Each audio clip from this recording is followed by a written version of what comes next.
Mesdames et messieurs, bonsoir. Le développement local est aujourd'hui une exigence de la Banque mondiale pour tous les pays de la planète, mais surtout pour le continent africain. En Côte d'Ivoire, le CNTIG, entendez par là, le Comité national de télédétection et d'information géographique, accompagne depuis maintenant 3 décennies tous les grands projets de développement de notre pays. L'institution est même devenue stratégique au fil du temps, contribuant ainsi au développement du pays à travers l'innovation, la vulgarisation des données technologiques, la géo-information et la digitalisation des territoires. Le développement local, un sujet qu'on aborde dans quelques instants dans votre émission. Ça fait l'actualité. Mais avant d'aller plus loin et à la question de savoir comment impulser le développement local à travers l'usage des outils de géo-information, nous avons cherché à savoir si les populations ivoiriennes connaissent le terme géomatique. Un micro-trottoir réalisé par Achille Guedreau. On regarde et on se retrouve juste après. La géomatique, dans le sens, je dirais, propre du mot, je dirais non. La géomatique, je ne vois pas vraiment ce mot-là. J'en ai entendu parler. Bon, c'est tout un ensemble, un ensemble de traitement d'informations à travers les systèmes d'information géographique, à travers la télédétection, tout ce qui va dans ce sens-là. Voilà, une notion un peu vague quand même. La géomatique, d'abord, ça fait partie d'une branche de la géographie. Maintenant, le terme géomatique, on peut scinder ça en 2 parties différentes. Géo, qui est une science, qu'on le dit, qui étudie plus ou moins les phénomènes naturels et les phénomènes humains à la surface du globe. Maintenant, le terme géomatique, on fait allusion à tous les thèmes qui sont reliés sur, comment on appelle, l'espace. Alors ici, j'ai dit l'espace, qui fait allusion à plus ou moins les outils de collecte qui peut-être englobent la Terre pour montrer plus ou moins encore leur délimitation, voilà, dans l'espace et sur le terrain en fait. Je n'ai jamais entendu parler de la géomatique. Je ne sais pas de quoi il s'agit. La géomatique renferme 2 notions, à savoir tout ce qui est comme observation, des données références spatiales, et puis tout ce qui est comme outil permettant d'utiliser ces données spatiales-là. Donc ça prend en compte la télédétection et les systèmes d'information géographique. La télédétection pour tout ce qui est comme données d'observation de la Terre, et puis les SIG, attendez par SIG, système d'information géographique, tout ce qui est comme outil permettant d'analyser ces données d'observation spatiale. Voilà, c'était le micro-trottoir réalisé par Achille Guedreau. Bonsoir, Madame Diane Kouassi, vous êtes responsable de l'informatique, sinon de l'information scientifique au CNTIG. Bonsoir. Bonsoir, monsieur. En face de vous, nous avons Brice Gouaou, chef de département données élevées au CNTIG. Bonsoir, monsieur. Merci d'être avec nous sur ce plateau. Vous venez de regarder le micro-trottoir. Vous avez perçu plus ou moins la réaction des Ivoiriens qui ne savent pas vraiment ce que c'est que la géomatique. Quelle réaction? On commence par vous.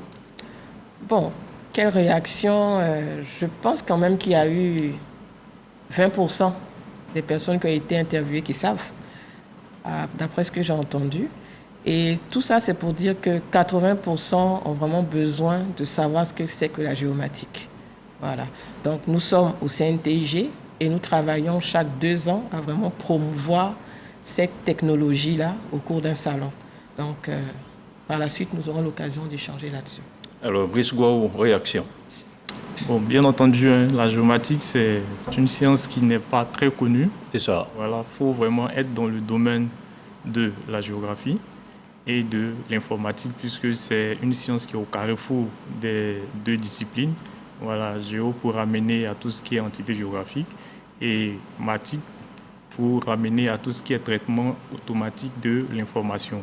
Donc, c'est vraiment réservé à un domaine particulier. C'est ça. Et c'est donc ce qui justifie le fait que nous sommes là aujourd'hui pour vulgariser véritablement les outils voilà, employés dans cette discipline qui contribue inéluctablement au développement, à propulser le développement. Ce qui justifie tout simplement que vous avez intérêt à vulgariser davantage ce que vous faites au niveau du CNTIG. Alors, selon certaines études de la Banque africaine de développement et certaines projections des Nations Unies, les villes africaines seront peuplées à hauteur de 60% d'ici à 2050, ce qui signifie que l'exode rural sera beaucoup plus important que maintenant. Qu'est-ce qui justifie cela? Eh bien entendu, tout le monde veut venir en ville parce qu'on s'est dit que c'est en ville qu'on peut avoir accès aux équipements sociaux de base. Bien entendu, c'est cette affirmation et cette étude d'ailleurs qui véritablement nous emmène donc à propulser véritablement le développement local, impulser vraiment le développement local à travers l'utilisation des outils de géoinformation, parce que si l'accent n'est pas mis sur le développement des territoires, si le transfert de compétences donc de l'État n'est pas effectif, bien entendu, la conséquence sera que tout le monde cherche un cadre de vie agréable, tout le monde cherche un cadre de vie adéquat, et donc tout le monde va se rouiller vers la ville. Justement, quelles sont les données qui rentrent en ligne de compte dans ce genre d'études publiées par les Nations Unies et la Banque mondiale? Quelles sont les données? Oui. Il s'agit des données géographiques. Des éléments constitutifs, justement. Et ça peut être, par exemple, tout ce qui est infrastructure socio-économique, où sont situées les différentes activités des contribuables, comment les géolocaliser pour justement capter les ressources de la commune pour développer justement la commune en question. Il peut s'agir même de tout ce qui est infrastructure de base. C'est vraiment les infrastructures de base. Où sont les points d'eau? Comment est-ce qu'on peut développer la commune avec ces différentes informations-là? Alors, on parle aussi du taux d'urbanisation de l'Afrique qui, lui aussi, va augmenter de 60%. Est-ce que nous faisons face à des données fiables? Si oui, comment est-ce qu'on peut le comprendre? Est-ce qu'on fait face à des données fiables? Bien sûr. N'étant pas auteur de ces données, je ne pourrais vraiment me prononcer là-dessus. Ce sont des données que nous retrouvons pourtant au niveau du CNTIG dans votre base de données. Bon, si ce sont des données qui proviennent du CNTIG, il est clair que nous avons fait ce qu'on appelle de la géolocalisation, des enquêtes terrain pour pouvoir sortir ces données-là. Donc, c'est forcément des données fiables qui sont des données qu'il faut vraiment prendre en compte pour pouvoir impulser le développement. Voilà, de quelle façon, justement, il faut impulser le développement? Justement, en tenant compte de ces informations de la Banque mondiale. En tenant compte, bien entendu, de ces informations, mais oui, il n'y a pas que ces informations, en fait. Les données que nous utilisons, c'est plusieurs sources de données. D'accord. Plusieurs types de données. Lesquelles? Et donc, vous avez par exemple les données sociodémographiques, vous avez les données d'ordre statistique, vous avez les données d'ordre géographique, donc qui font référence à des phénomènes, à des aléas. Et donc, ces données sont interprétées, sont analysées et sont par la suite combinées à d'autres types de données pour produire des indicateurs. Et donc, ce sont ces indicateurs-là qui véritablement permettent maintenant d'orienter l'action du décideur en matière de prise de décision. Voilà, donc c'est plusieurs types de données. On peut avoir des données de type démographique, on peut avoir des données de type ramenant aux infrastructures, par exemple les infrastructures de base. Si on a constaté une disparité au niveau des infrastructures éducatives, par exemple, ça peut justifier le fait que, eh bien, on a l'abandon d'une frange de la population qui je dirais, abandonne, par exemple, le système éducatif. Voilà, puisqu'il y a une grande disparité, par exemple, les établissements sont situés à une distance très prononcée, par exemple, de certaines couches sociales. Et on peut parler aussi, par exemple, du coût élevé, voilà, de la formation. Donc, c'est tous ces éléments qui sont étudiés, qui sont analysés et qui sont présentés donc aux acteurs du développement. Et on leur dit, bon, voici tels que les maires, tels que les maires, tels que les gouverneurs, donc, tels que les conseillers régionaux. C'est ça. Voilà, qui sont les représentants légaux de l'État pour propulser le développement. Parce qu'il faut dire que l'État, en procédant au transfert de ces compétences, à donner les compétences et une certaine autonomie à ces collectivités pour pouvoir gérer leur territoire.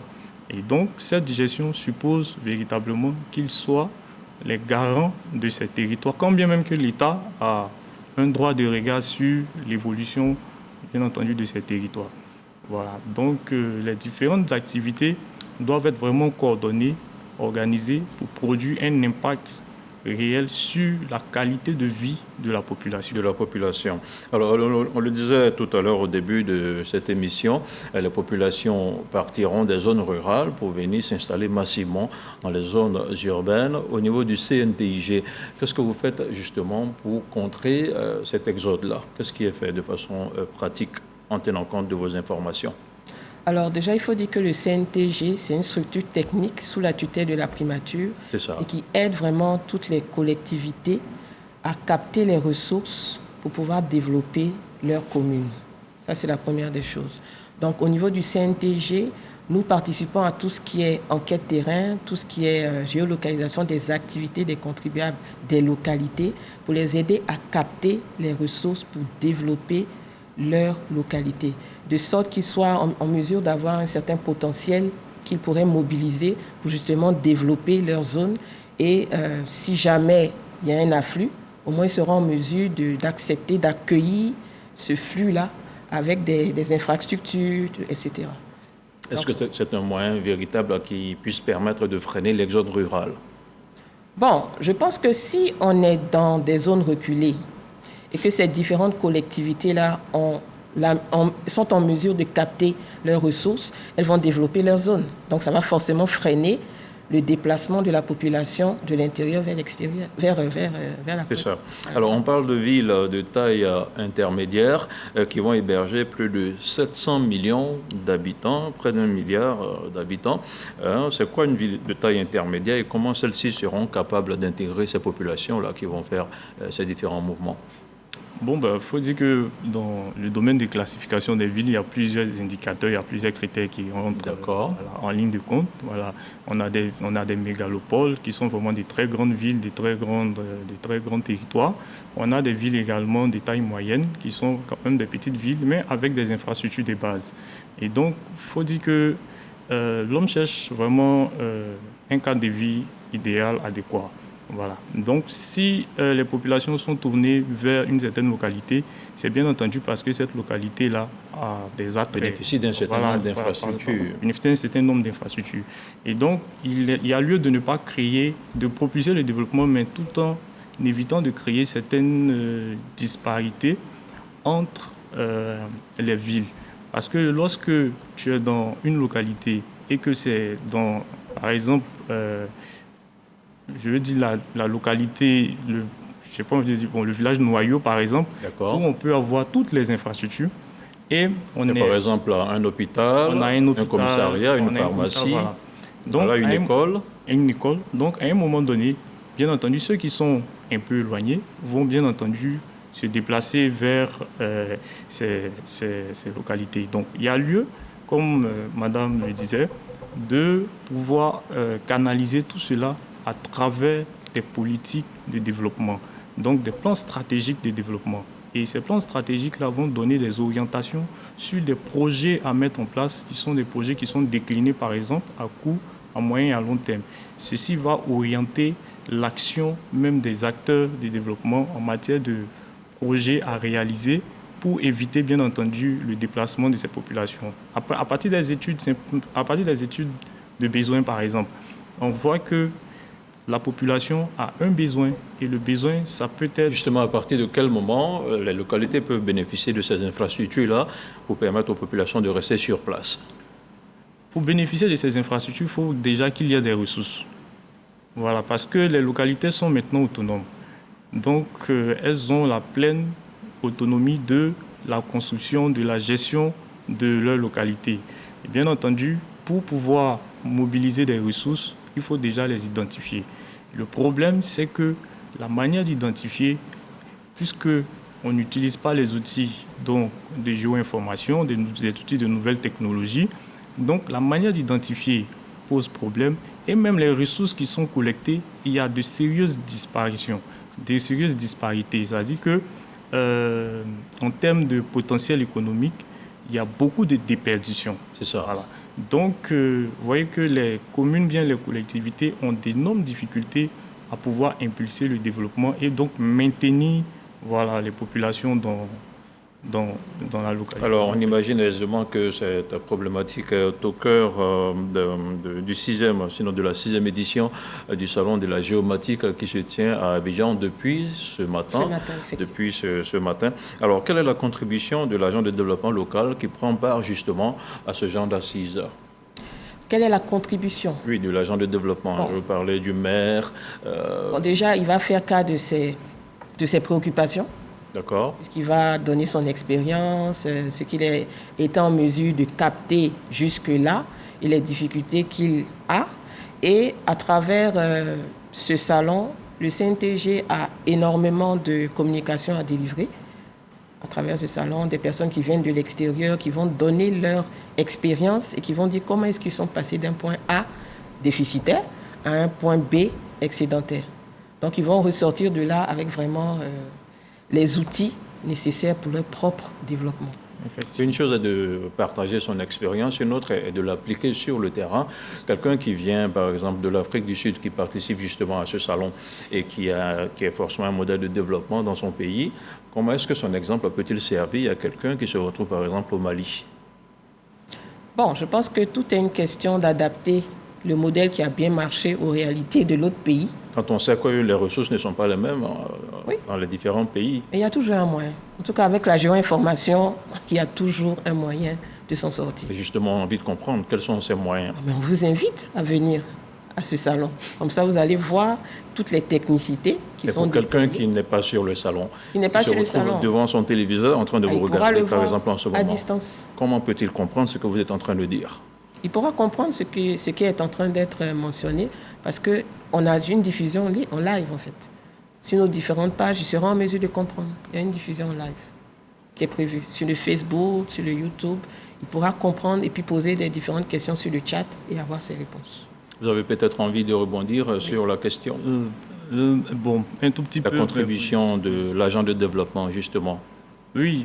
Déjà, ce qui est attendu des agences, c'est vraiment la participation. Puisque de plusieurs structures privées, plusieurs chercheurs seront là pour étaler des solutions concrètes, des produits qui ont été développés et qui ont vraiment porté j'ai envie de dire, des fruits. Donc, les solutions concrètes seront présentées au cours de ce salon. Et également, il y a des rencontres B2B. Donc, le lieu de pouvoir échanger avec ces chercheurs, avec ces experts pleins d'innovations. Et c'est le lieu de partager les expériences. Les ressources, certes, ne sont pas les mêmes, mais il y a toujours quand même un plus qu'on peut tirer. Et le fait même d'échanger déjà permet de pouvoir développer une certaine expertise. Voilà. Donc, je pense que leur contribution très attendue, c'est vraiment leur participation.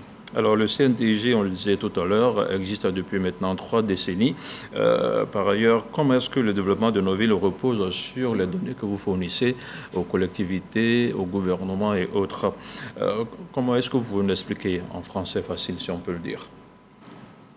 Bon, en français facile, déjà, ce que nous faisons, nous nous approchons des collectivités. C'est ça. Nous leur faisons comprendre qu'il y a un moyen de pouvoir se développer et mieux se développer. Hier, vous aviez des ressources et vous avez planifié votre développement selon ces ressources. Nous venons avec des outils vers vous pour vous dire qu'en utilisant ces outils, vous allez mieux planifier le développement et mieux les disparités observées, sinon les déperditions observées pendant les phases de collecte des ressources fiscales seront véritablement limitées. Parce que ce qui a été donné de constater, c'est que non seulement les communes même ne maîtrisent pas, sinon les collectivités, disons, ne maîtrisent pas même le ressort territorial, c'est-à-dire que les limites même de leur territoire. Ils ne disposent pas pour la plupart d'outils qui permettent de pouvoir suivre l'évolution même du territoire. Et donc, sur un tel territoire, les ressources même qui sont mobilisées, eh bien, se font à partir d'un groupe de personnes. Voyez-vous, Donc, quand le territoire est trop vaste en matière d'extension spatiale, quand le territoire est trop étendu, eh bien, ces agents affectés à la collecte des ressources se limitent à un certain nombre de quartiers et décident de ne pas parcourir, par exemple, tout le territoire, ce qui engendre des grandes déperditions. Et donc, avec les outils que le CNTG a déployés et développés, nous partons vers ces collectivités pour dire que nous avons des outils pour orienter les prises de décision et même mieux canaliser tout ce qui est pour projet et programme dans un plan qui pourra être présenté à des bailleurs pour pouvoir capter du financement qu'on appelle le plan stratégique de développement local. C'est ça. Alors, votre réponse appelle une autre question. Parlons justement de nos responsables locaux, que sont les maires et les gouverneurs, les conseillers régionaux. Comment est-ce que ces derniers peuvent passer de l'ancienne pratique au nouveau mode de fonctionnement que vous leur proposez à travers votre outil de gestion des localités, justement? Bien entendu, ça demande un certain nombre d'adaptations et un certain nombre de formations. Les outils que nous présentons, ce sont des outils nouveaux, pour la plupart du temps informatisés. Donc, on a été confronté à ce genre de problème où nous sommes arrivés, on a vu dans certaines localités où il n'y a pas vraiment même d'ordinateur. Voilà. Et on leur a fait comprendre qu'on parle de la modernisation aujourd'hui de l'administration. C'est ça. Et donc, nos collectivités ne peuvent pas rester en reste. Voilà. Et donc, avec les outils innovants que nous proposons, bien entendu, il y a lieu de passer à une digitalisation de toute la chaîne de valeur, à un changement de paradigme. Passer vraiment de tout ce qui était analogique au digital. Alors, Brice Kouaou l'a dit tout à l'heure, digitalisation de la chaîne de valeur pour un changement de paradigme. Comment ça se passe exactement, de façon pratique? C'est sûr que ça passe par de la formation, parce que des personnes qui étaient habituées à, j'ai envie de dire, une méthode archaïque, il faut les former, il faut déjà les sensibiliser aux bienfaits de la chose. Donc, de façon concrète, il y a la sensibilisation. Je sais que lorsqu'on passe, par exemple, dans une commune, on va d'abord voir les chefs coutumiers, vraiment toutes les personnes. Avec le message tambourinés. Voilà, au moins, elle leur dit que bon, on vient pour de bonnes choses. C'est ça. Voilà, on sensibilise et après, on passe à tout ce qui est enquête terrain, etc., sortir les bienfaits de la chose. Et puis, petit à petit, avec la formation, le message rentre, surtout quand la personne voit les gains qu'elle peut obtenir. Sincèrement, elle rentre dans le jeu et puis on y va. Alors, quand on parle des agents de développement, on ne peut pas non plus ignorer les populations dont vous parliez tout à l'heure. Comment celles-ci sont impliquées dans la dynamique de l'intégration après la phase liée à l'information? Bon, déjà, il faut dire que lorsque nous passons dans une commune, on fait l'effort de donner du travail, des emplois, de créer de l'emploi dans la commune.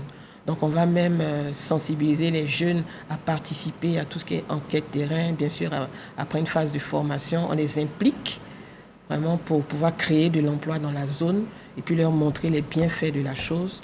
Donc, vraiment, c'est une phase qui est très importante pour nous, être dans une commune et créer de l'emploi dans la commune. Et ce sont des choses qui profitent forcément aux populations qui sont sur place? Forcément. De quelle manière? Je sais que pour la plupart, après ça, ça leur donne de l'expérience, déjà, sur le marché du travail. Et ça leur donne le goût même de s'intéresser à la géomatique, à se former dans la chose. Et puis, souvent même, ça leur permet d'avoir un travail à temps partiel, un travail au niveau même de la mairie. Il y en a qui ont été détachés au niveau de la mairie à travers ces différentes phases que nous avons effectuées. Alors, il y a une technologie qui est de plus en plus utilisée de nos jours. Je veux parler de l'intelligence artificielle. Couplée à la big data, quel est son apport justement dans la géoinformation? Bien entendu, c'est l'un des piliers même, puisque aujourd'hui, on traite plusieurs données. Avant, le nombre de données traitées n'est plus la taille de tout ce qu'on a aujourd'hui. Donc, d'où la nécessité de recourir même au big data et surtout à l'intelligence artificielle. L'intelligence artificielle vient donc pour automatiser un certain nombre de processus qui jusque-là, quand bien même qu'on était dans la révolution assez technologique, mais étaient quand même chronophasés et entraînait beaucoup de lenteur dans l'exécution de nos activités. La modélisation 3D, par exemple, il faut passer déjà par une certaine vectorisation. Après la vectorisation, c'est un langage mathématique, ça. Bon, ok. Essayez de le simplifier pour nous. Donc je veux dire que par exemple, pour arriver à sortir un modèle 3D, d'accord. Voilà, il faut déjà scanner donc, le modèle. Après, les experts vont passer pour faire donc, des dessins que l'on appelle des sorties vectorielles et toute une chaîne de valeurs comme ça qu'il faut exécuter avant d'arriver même au modèle attendu. Avec l'intelligence artificielle aujourd'hui, eh bien, on a des algorithmes qui nous permettent de sortir ces modèles-là et ce, en un rien de temps. Donc, c'est vraiment une innovation dans notre domaine et nous le mettons à profit dans la réalisation de nos solutions. Alors, comment justement elle intervient dans la gestion des villes et dans la répartition des populations humaines et animales, l'intelligence artificielle? Bien entendu, voilà, dans la gestion des villes, par exemple, aujourd'hui, on a les modèles Building Information Modeling, donc les modèles 3D des sites. Pour un site où on envisage de construire, par exemple, toute une cité, aujourd'hui, avec l'intelligence artificielle, on peut sortir les maquettes 3D. C'est qu'avant, on ne faisait pas, on se limitait qu'au plan pour suivre les chantiers. Mais aujourd'hui, on peut sortir les maquettes 3D, faire de ces coupes et puis sortir tout ce qu'on veut voir dans... Donc, c'est vraiment un outil même de suivi de chantier. C'est un outil de projection de l'évolution et même de la finalité de quelque chose qui n'a même pas encore commencé. On peut juste être sur le site et à partir de l'intelligence artificielle, on peut sortir déjà la finalité et puis présenter et puis par la suite suivre l'évolution de l'atteinte des objectifs. Donc c'est vraiment un outil idéal qui nous accompagne et qui nous aide, que nous utilisons véritablement et ça fait beaucoup de plaisir de voir que la technologie a vraiment, vraiment évolué. Hier, ce qu'on faisait, quand on voit ce qu'on fait aujourd'hui, c'est wow. Donc c'est une prouesse technologique qui vous aide forcément. Et c'est justement l'une des raisons pour lesquelles depuis 2012, vous organisez le Salon international de la géomatique qui a ouvert ses portes ce jeudi, je le disais il y a quelques instants. Quelles seront les grandes articulations de cette 6e édition qui se tient à Abidjan? Alors, on aura des conférences, au moins une cinquantaine de communications provenant d'experts venant de une quinzaine de pays. On aura aussi des stands qui sont ouverts pour que la population puisse voir les différentes activités des experts en géomatique, etc. On a aussi des rencontres B2B qui sont prévues. Et bien sûr, vraiment, le focus est le partage d'expériences, le partage des technologies pour pouvoir impulser le développement local. Alors, 3 jours de réflexion et d'échange qui aboutiront certainement à une feuille de route pour le développement de nos localités africaines. Pour terminer, comment est-ce que ces données seront harmonisées pour le bonheur de nos différentes populations, que ce soit en Côte d'Ivoire, au Mali, au Burkina, en Tunisie et même dans d'autres pays? Déjà, au niveau de la Côte d'Ivoire, il y a déjà un projet sur lequel nous sommes en train de travailler qui est l'infrastructure nationale de données géographiques. C'est une plateforme qui va héberger l'ensemble des données à caractère géographique spatial qu'on pourra héberger sur la plateforme. Et à partir de l'interrogation donc, de cette plateforme, vous pourrez avoir toutes les informations que vous voulez et sur toutes les localités. Voilà. Et au sorti donc du salon, bien entendu, c'est une plateforme qui pourra être mise en contribution, par exemple, pour les collectivités, pour avoir des informations qui peuvent leur être utiles. Toutefois, l'information étant très dynamique, voilà, donc nos services seront aussi disponibles pour les accompagner dans l'élan des mises à jour.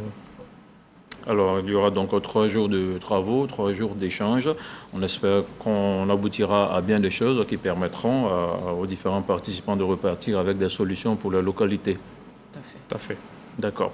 Alors, Brice Gwaou, chef de département en données élevées au CNTIG, merci d'avoir été avec nous sur ce plateau. Face à vous, nous avions Diane Kouassi, responsable de l'information scientifique au CNTIG. Merci beaucoup à vous, madame. Merci d'avoir été avec nous. Voilà qui marque la fin de ce numéro de Ça fait l'actualité. On se retrouve très bientôt sur RTIA.